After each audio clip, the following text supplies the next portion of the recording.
ವಿಶೇಷಚೇತನರ ವಾರ್ತೆಗೆ ಸ್ವಾಗತ. ಸ್ನೇಹಿತರೆ, ದೈಹಿಕ ವಿಶೇಷಚೇತನರಿಗೆ ಸರ್ಕಾರದಿಂದ ಮತ್ತೊಂದು ಗುಡ್ ನ್ಯೂಸ್ ಬರ್ತಾ ಇದೆ.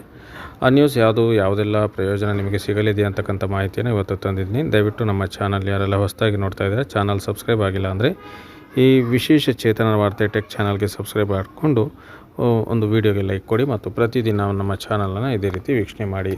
ಸ್ನೇಹಿತರೆ, ರಾಜ್ಯ ಸರ್ಕಾರ 2023-24ನೇ ಸಾಲಿಗೆ ದೈಹಿಕ ವಿಕಲಚೇತನರಿಗೆ ಬ್ಯಾಟ್ರಿ ಚಾಲಿತ ವೀಲ್ಚೇರ್ಗಳನ್ನು ಪಡೆಯಲು ಅರ್ಜಿಗಳನ್ನು ಆಹ್ವಾನ ಮಾಡಲಾಗಿದೆ.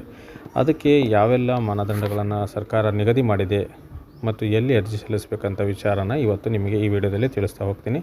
ದಯವಿಟ್ಟು ವಿಡಿಯೋನ ಪೂರ್ತಿ ನೋಡಿ. ವಿಕಲಚೇತನರು ವೀಲ್ಚೇರ್ ಪಡೆಯಲು ಇರಬೇಕಾದ ಅರ್ಹತೆಗಳು. ವಿಕಲಚೇತನರು ಭಾರತದ ಪ್ರಜೆಯಾಗಿದ್ದು ಕರ್ನಾಟಕದಲ್ಲಿ ಕನಿಷ್ಠ 10 ವರ್ಷ ವಾಸವಿರುವ ವಿಕಲಚೇತನರಾಗಿರಬೇಕು. ಈ ಯೋಜನೆ ಸೌಲಭ್ಯ ಪಡೆಯಲು ಕುಟುಂಬದ ವಾರ್ಷಿಕ ಆದಾಯ 2 ಲಕ್ಷ ರೂಪಾಯಿಗಳಿಗೆ ಕಡಿಮೆ ಇರಬೇಕು. ವಿಕಲಚೇತನರ ಅಧಿನಿಯಮದಲ್ಲಿ ಸೂಚಿಸಿರುವ ಹಾಗೂ ವೈದ್ಯಕೀಯ ಪ್ರಾಧಿಕಾರದಿಂದ ನೀಡಿರುವ ಗುರುತಿನ ಚೀಟಿಯೊಂದಿಗೆ ದೃಢೀಕೃತ ವೈದ್ಯಕೀಯ ಪ್ರಮಾಣ ಪತ್ರ ಸಲ್ಲಿಸಬೇಕು. ಇತರೆ ಇಲಾಖೆಗಳು ಅಥವಾ ಸಂಘ ಸಂಸ್ಥೆಗಳಿಂದ ಬ್ಯಾಟ್ರಿ ಚಾಲಿತ ವೀಲ್ಚೇರ್ ಪಡೆದಿದ್ದಲ್ಲಿ ಅಂತಹವರು ಅರ್ಹರಾಗಿರುವುದಿಲ್ಲ.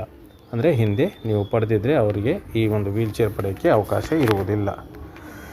ಈ ಸೌಲಭ್ಯ ಪಡೆಯಲು ದೈಹಿಕ ವಿಕಲಚೇತನರು ಸರ್ಕಾರದಿಂದ ಯಂತ್ರಚಾಲಿತ ದ್ವಿಚಕ್ರ ವಾಹನವನ್ನು ಪಡೆದಿರಬಾರದು. ಹೌದು, ಹಿಂದೆ ನೀವೇನಾದರೂ ಸ್ಕೂಟಿ ಅಥವಾ ಯಂತ್ರಚಾಲಿತ ವಾಹನ ಪಡೆದಿದ್ದರೆ ಅವ್ರಿಗೂ ಕೂಡ ಈ ಒಂದು ಯಂತ್ರಚಾಲಿತ ವೀಲ್ಚೇರ್ ಪಡೆಯುವ ಅವಕಾಶ ಇರೋದಿಲ್ಲ. ಸ್ನೇಹಿತರೆ, ಈ ಸೌಲಭ್ಯವನ್ನು ಪಡೆಯುವ ದೈಹಿಕ ವಿಕಲಚೇತನರು 75% ಮತ್ತು ಅದಕ್ಕಿಂತ ಹೆಚ್ಚಿನ ದೈಹಿಕ ವಿಕಲಚೇತನರಾಗಿದ್ದು, ಇಲ್ಲಿ ನಾನು ಪದೇ ದೈಹಿಕ ಅಂತೇಳ್ಬಿಟ್ಟು ವರ್ಡನ್ನು ಯೂಸ್ ಮಾಡ್ತಾಯಿದ್ದೀನಿ. ಇದರ ಅರ್ಥ ದೃಷ್ಟಿದೋಷ, ಶ್ರವಣದೋಷ, ಬುದ್ಧಿಮಾಂದ್ಯ ಇಂತಹ ವಿಕಲಚೇತನರು ಮತ್ತು ಇತರೆ ಉಳಿದಿರತಕ್ಕಂಥ ವಿಕಲಚೇತನರು ಯಾರೂ ಕೂಡ ಈ ಯೋಜನೆಗೆ ಅರ್ಹರಲ್ಲ. ಕೇವಲ ದೈಹಿಕ ವಿಕಲಚೇತನರು ಮಾತ್ರ ದ್ವಿಚಕ್ರ ವಾಹನವನ್ನು ಸೌಲಭ್ಯ ಪಡೆಯಲು 75% ಮತ್ತು ಅದಕ್ಕಿಂತ ಹೆಚ್ಚಿನ ದೈಹಿಕ ವಿಕಲಚೇತನರಾಗಿದ್ದು ಯಂತ್ರಚಾಲಿತ ದ್ವಿಚಕ್ರ ವಾಹನವನ್ನು ಚಾಲನೆ ಮಾಡಲು ಸಾಮರ್ಥ್ಯ ಹೊಂದಿರದ ಹಾಗೂ ಕನಿಷ್ಠ 1 ಕೈ 1 ಕಣ್ಣು ಸ್ವಾಧೀನದಲ್ಲಿದ್ದು ಹಾಗೂ ಬ್ಯಾಟ್ರಿ ಚಾಲಿತ ವೀಲ್ಚೇರ್ ಚಲಾಯಿಸಲು ಇತರೆ ಎಲ್ಲ ರೀತಿಯ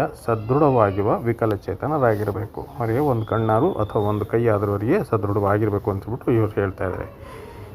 ಮುಖ್ಯ ಕಾರ್ಯನಿರ್ವಾಹಕ ಅಧಿಕಾರಿಗಳು ಜಿಲ್ಲಾ ಪಂಚಾಯತಿಯವರ ಅಧ್ಯಕ್ಷತೆಯಲ್ಲಿ ಉಪನಿರ್ದೇಶಕರು, ಮಹಿಳಾ ಮತ್ತು ಮಕ್ಕಳ ಅಭಿವೃದ್ಧಿ ಇಲಾಖೆ, ಜಿಲ್ಲಾ ವೈದ್ಯಾಧಿಕಾರಿಗಳು, ಆರೋಗ್ಯ ಮತ್ತು ಕುಟುಂಬ ಕಲ್ಯಾಣ ಇಲಾಖೆ, ಎಲೆಕ್ಟ್ರಿಕಲ್ ಇಂಜಿನಿಯರಿಂಗ್ ಅನುಭವ ಹೊಂದಿರುವ ತಾಂತ್ರಿಕ ಕಾಲೇಜಿನ ಪರಿಣಿತರು, ಜಿಲ್ಲಾ ಅಂಗವಿಕಲ ಕಲ್ಯಾಣಾಧಿಕಾರಿಗಳು ಹಾಗೂ ದೈಹಿಕ ವಿಕಲಚೇತನರ ಕ್ಷೇತ್ರದಲ್ಲಿ ಕಾರ್ಯನಿರ್ವಹಿಸುತ್ತಿರುವ ಒಂದು ಸ್ವಯಂ ಸೇವಾ ಸಂಸ್ಥೆಯ ಮುಖ್ಯಸ್ಥರ ಸಮಿತಿಯ ಮೂಲಕ ಫಲಾನುಭವಿಗಳನ್ನು ಆಯ್ಕೆ ಮಾಡಲಾಗುತ್ತದೆ ಅಂತೇಳ್ಬಿಟ್ಟು ಈ ಒಂದು ಸುತ್ತೋಲೆಯಲ್ಲಿ ತಿಳಿಸಲಾಗಿದೆ. ಬ್ಯಾಟ್ರಿ ಚಾಲಿತ ವೀಲ್ಚೇರನ್ನು ಅವರ ಜೀವಿತಾವಧಿಯಲ್ಲಿ ಯಾವುದೇ ಕಾರಣಕ್ಕೂ ಪರಭಾರೆ ಮಾಡಬಾರದು. ಮಾಡಿದ್ದು ಕಂಡುಬಂದಲ್ಲಿ ಅಂತಹವರ ಮೇಲೆ ಕಾನೂನು ಕ್ರಮ ಜರುಗಿಸಿ ಸರ್ಕಾರಕ್ಕೆ ಆ ವೀಲ್ಚೇರನ್ನು ಮುಟ್ಟುಗೋಲು ಹಾಕಿಕೊಳ್ಳಲಾಗುವುದು ಅಂತೇಳ್ಬಿಟ್ಟು ಸರ್ಕಾರದ ಮುಖ್ಯ ಕಾರ್ಯದರ್ಶಿ ಗ್ರೇಡ್ 2 ಬಿ ಸರೋಜಮ್ಮನವರ ಸಹಿ ಉಳ್ಳ ಒಂದು ಸುತ್ತೋಲೆ ಇದೀಗ ನಮ್ಮ ಚಾನಲ್ಗೆ ಲಭ್ಯವಾಗಿದೆ.